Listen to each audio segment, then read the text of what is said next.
किया। प्रेत योनि में पड़ा हुआ धुंधकारी भगवान की कथा, भागवत कथा को श्रवण करके परम धाम को गया।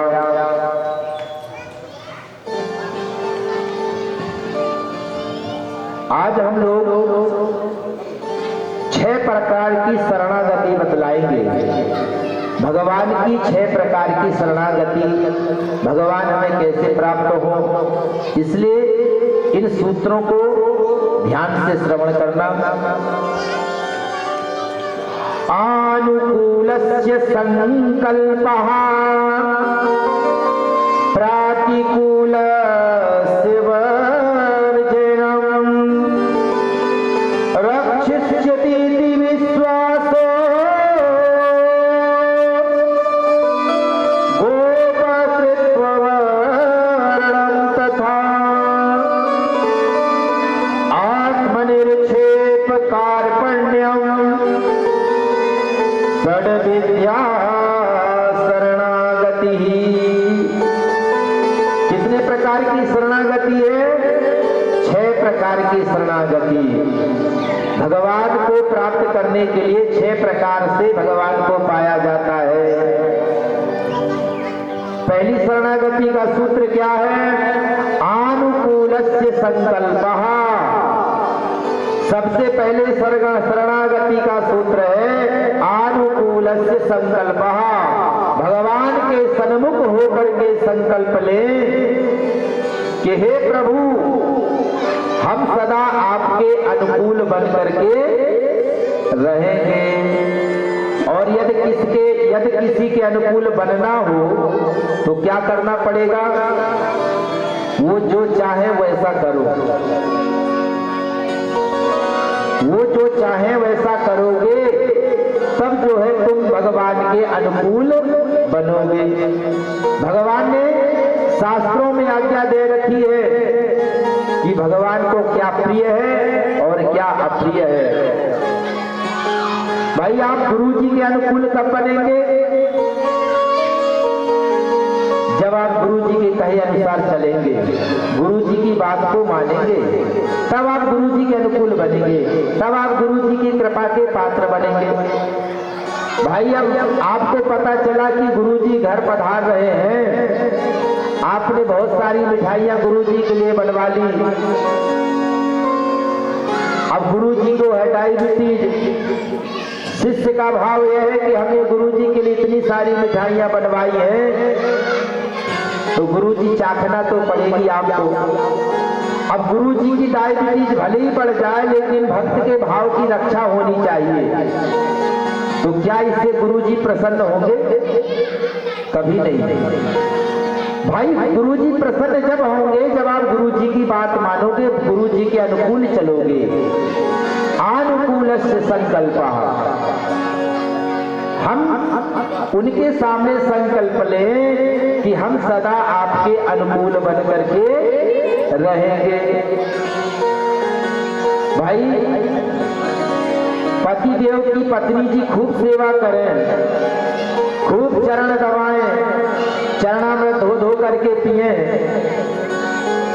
लेकिन पत्नी कहती, सुनो जी, मैं आपकी सेवा तो खूब करूंगी, आपके पैर भी दबाऊंगी और आपका चरणोदक भी लूंगी, लेकिन आपकी बात नहीं मानूंगी। अब बताओ, तो क्या इससे पति देव प्रसन्न होंगे? अरे बात मानो तो सब बात बन गई। हम भगवान के मंदिर तो जाते हैं, भगवान में खूब श्रद्धा भी है, भगवान को तो मानते हैं, लेकिन भगवान की नहीं मानते। भगवान को तो मानते हैं, लेकिन भगवान की नहीं मानते, भगवान की बात नहीं मानते जो भगवान ने शास्त्रों में आज्ञा दे रखी है कि हमेशा कभी भी गौ ब्राह्मण अगर रास्ते में भी अगर दिख जाए ना, तो अपना मस्तक झुक जाना चाहिए। ऊंट के तरह अहंकार में अकड़ा कभी नहीं रहना चाहिए। ब्राह्मण को, गौ को देख करके हमारा मस्तक झुक जाना चाहिए। ये भक्त का भाव है। कहीं तीर्थ नदी पड़े, पहाड़ पड़े, हमेशा इन्हें प्रणाम करना चाहिए। तो अनुकूलस्य संकल्पा, हम सदा भाई माता पिता के अनुकूल आप कब बनोगे? जब माता पिता के कहे अनुसार चलोगे, उनकी बात मानोगे, तब आप जो है माता पिता के अनुकूल बनोगे। हमारे यहाँ तो कहा गया है मातृ देवो भव, पितृ देवो भव, आचार्य देवो भव, अतिथि देवो भव। हमेशा इनको इनका सम्मान करना चाहिए और जहां दिख जाए तो तुरंत दंडवत प्रणाम करना चाहिए महाराज। और माता पिता कि अगर कोई संतान है, अगर 2 संतान है, माता जी ने कहा बड़े बेटे से बेटा पानी तो दे, तो एक बेटा कहता है कि रुको अभी देता हूं, थोड़ी अपना कार्य कर लो पूरा। दूसरे बेटा से कहा बेटा पानी दे, उसने तुरंत ला करके दे दिया। ये मध्यम पुत्र है। और उत्तम प्रथम पुत्र कौन कहलाता है? जो माता पिता के कहे बिना उनके भावों को समझ जाए कि कहना क्या चाहते हैं, उनके कहने के पहले वह चीज उपस्थित हो जाए उनके सामने, यह है उत्तम पुत्र पहले नंबर का। और तीसरा पुत्र होता है महाराज जो कि माता पिता चिल्लाते रह जाएं और बेटा सुने ही नहीं, उसे बोलते हैं अधम पुत्र। अगर माता पिता के कृपा के पात्र बनना है तो आपको उनके अनुकूल बन करके चलना पड़ेगा।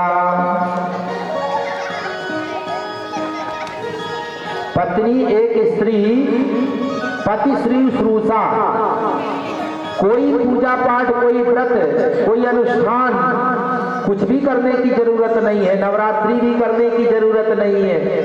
यदि आप पति में ही परमेश्वर को देखते हैं, पति की आज्ञानुसार अगर आप चलते हैं तो आपको सभी व्रतों का फल स्वतः ही मिल जाएगा।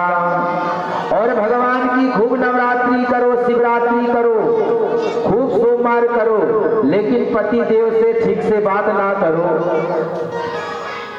पति की सेवा ना करो, पति की आज्ञा अनुसार ना चलो, तो आपकी पूजा पाठ महाराज सब व्यर्थ है। तो अनुकूलस्य संकल्पः, हम सदा भगवान के अनुकूल बन करके रहें। और प्रातिकूलस्य वर्जनम, भगवान ने अपनी दोनों चीजें बता दी, भगवान को क्या पसंद है और क्या पसंद नहीं है। भगवान ने कहा मोह कपट छल छिद्र न भावा, निर्मल मन जो सो मोहि पावा। मुझे छल कपट ईर्ष्या द्वेष पसंद नहीं है, लेकिन हम सबसे ज्यादा वही भरे रहते हैं। एक गुरुजी गए गांव में, एक नया नया शिष्य बना, महाराज हमें शिष्य बना लो। महाराज ने कहा बन जाओ, मंत्र दे दिया, राम राम। शिष्य बोला गुरुदेव आप गुरुजी हम चेला, अब कुछ सुनाओ। पहले शिष्य कहते थे आदेश करो, अब कहते हैं सुनाओ। तो गुरु जी को लगा ये गुरु नहीं, चेला नहीं, ऐसा लग रहा गुरु ही मिला है। तो गुरु जी ने कहा भाई राम राम किया करो। बोले राम राम ये सब बेकार, सभी लोग तो ले रहे हैं राम राम, कुछ ऊंचा। तो गुरु जी ने कहा भाई रामचरितमानस किया करो। अरे महाराज ये सब कुछ ऊंचा। तो बोले गीता, बोले हाँ ये कुछ ठीक है। गुरु जी ने कहा चलो कुछ तो ठीक है। गुरु जी समझ गए हमें चेला नहीं गुरु ही मिल गया है। और आजकल सचमुच चेलों को लगता है कि गुरु जी हमसे ही है, हमारे कारण ही ऊपर उठे हुए हैं। तो महाराज गुरु जी ने कहा भैया गीता का आज थोड़ा महात्म सुना देते हैं, गीता कल। बोले ठीक है। अब गुरु जी सुनाने लगे दुग्धौ गोपाल नंदना, ये सभी संसार साधु संत महात्मा गैया है और दुहने वाले भगवान श्री कृष्ण है। अब वो बड़ा भाव से श्रवण करता, वाह गुरुजी क्या बात है, बहुत सुंदर, आनंद आ गया, बहुत सुंदर। गुरुजी को लगा हम ही नहीं समझ पाए, तो बहुत अच्छे से श्रवण कर रहा है। जब 1 घंटा की जगह 2 घंटा सुना दिया गुरुजी ने, तो गुरुजी ने लास्ट में पूछा, भाई अगर कोई चीज समझ में न आई हो तो पूछ ले हमसे। हमें समझ में नहीं आई होगी, हमें आप कम समझाते हो, हम ज्यादा समझते हैं। गुरुजी ने कहा, भाई हमारी इज्जत रखने के लिए कुछ तो पूछ ले। तो बोला, और तो सब कुछ समझ में आया, एक चीज समझ में नहीं आई, ये दो गधा कौन थे। गुरुजी ने कहा, क्या समझ है? समझ की समझ है। गुरुजी ने कहा, एक हम और दूसरे तुम।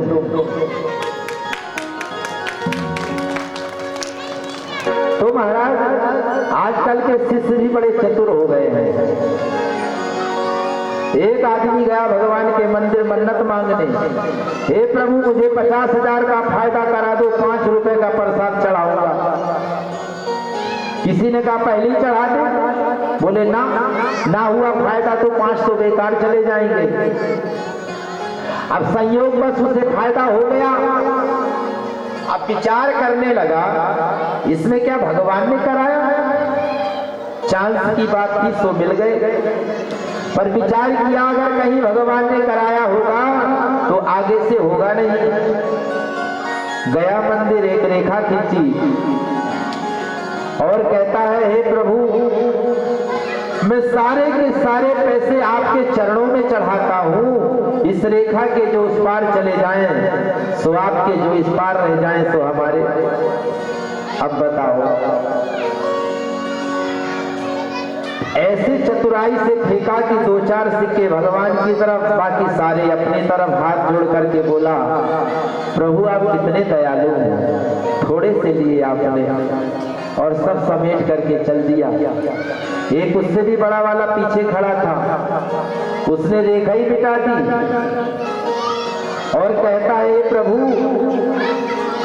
ये आपके और मेरे बीच में रेखा खींच करके भेद पैदा नहीं करना चाहता, पर एक बात सुनो, जो आपका है सो मेरा है। ऊपर वाले आप तो ऊपर रहते हो, हम सारे के सारे पैसे आपको ऊपर चढ़ाते हैं, जो ऊपर रह जाए सो आपके, जो नीचे रह जाए सो हमारे।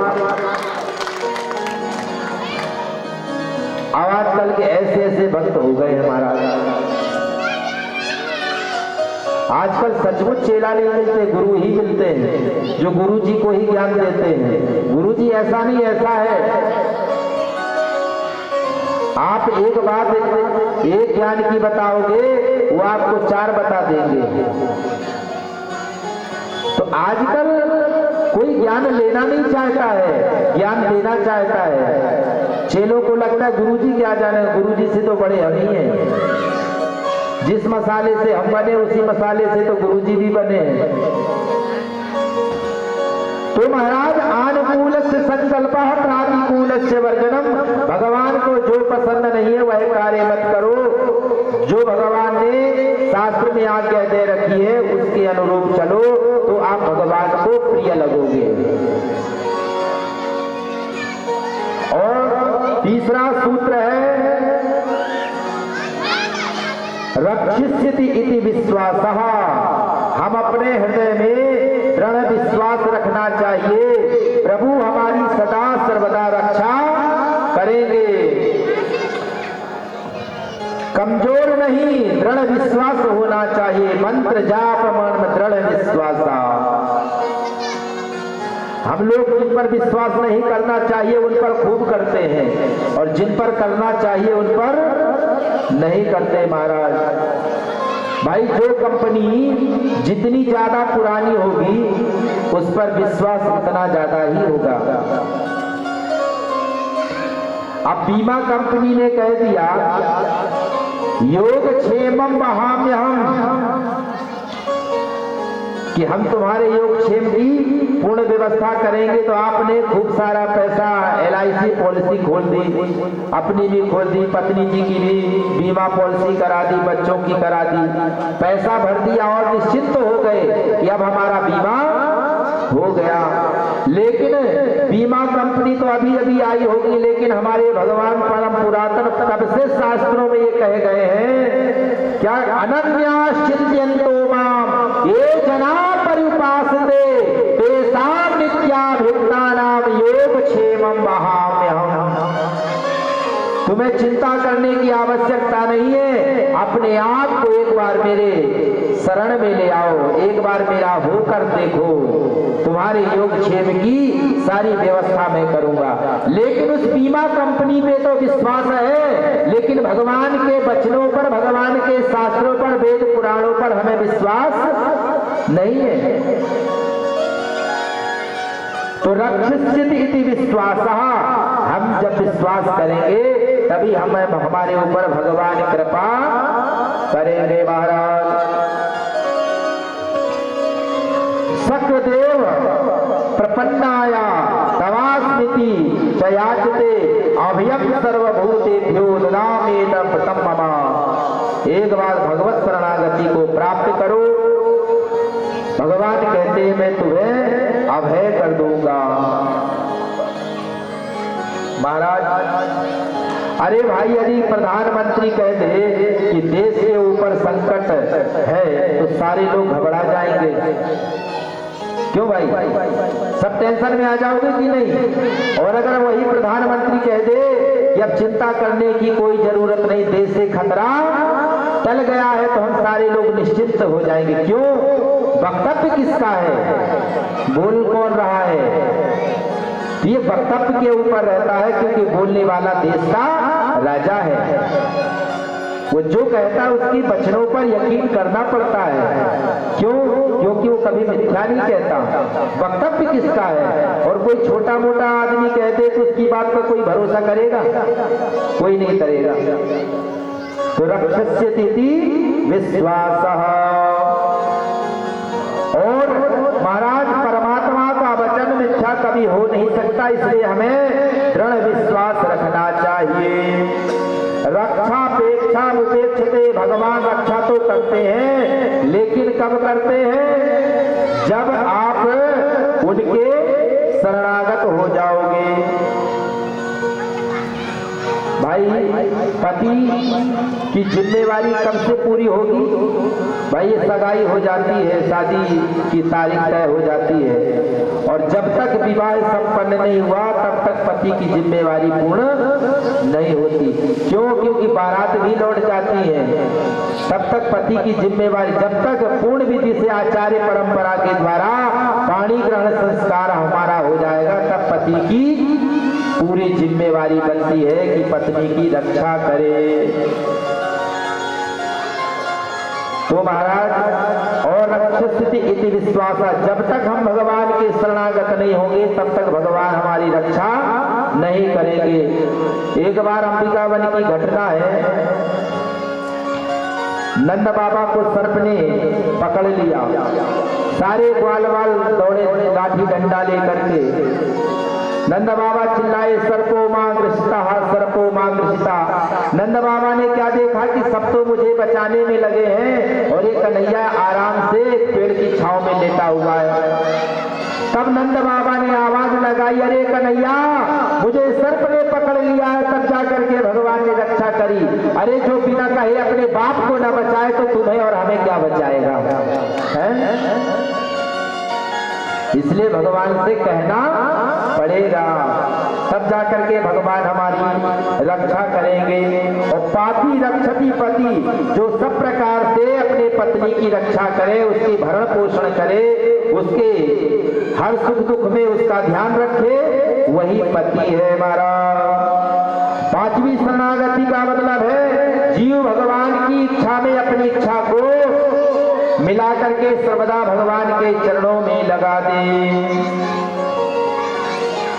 इस संसार की गतिविधियों पर नहीं अधिकार किसी का है, जिसको हम परमात्मा कहते यह सब खेल उसी का है। क्षण भर वो भी नहीं छोड़ता, सदा हमारे साथ में है, और काया की श्वासा डोरी का तार उसी के हाथ में है।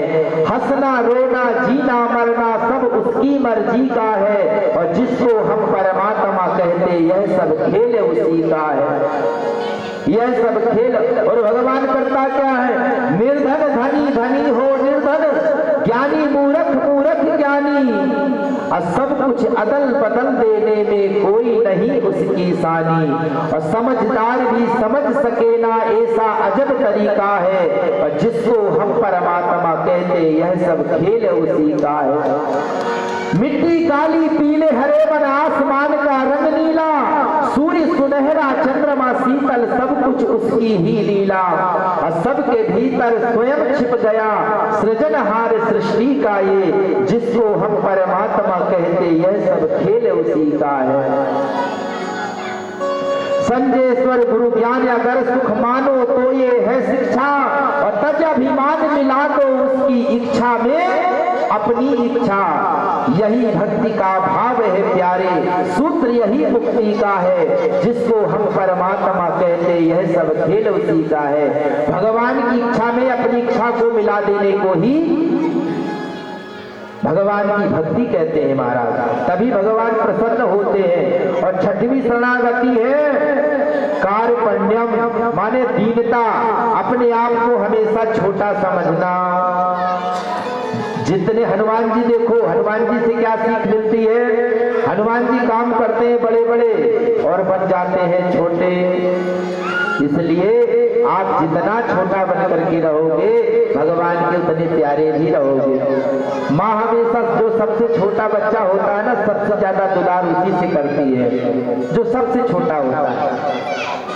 तो हमेशा छोटा बन करके रहना चाहिए, और जो घर में सबसे छोटा सबसे ज्यादा लाड़ उसी को मिलता है। ऐसा नहीं कि और बच्चों से माँ प्यार नहीं करती, सबसे प्रेम बराबर है। क्यों?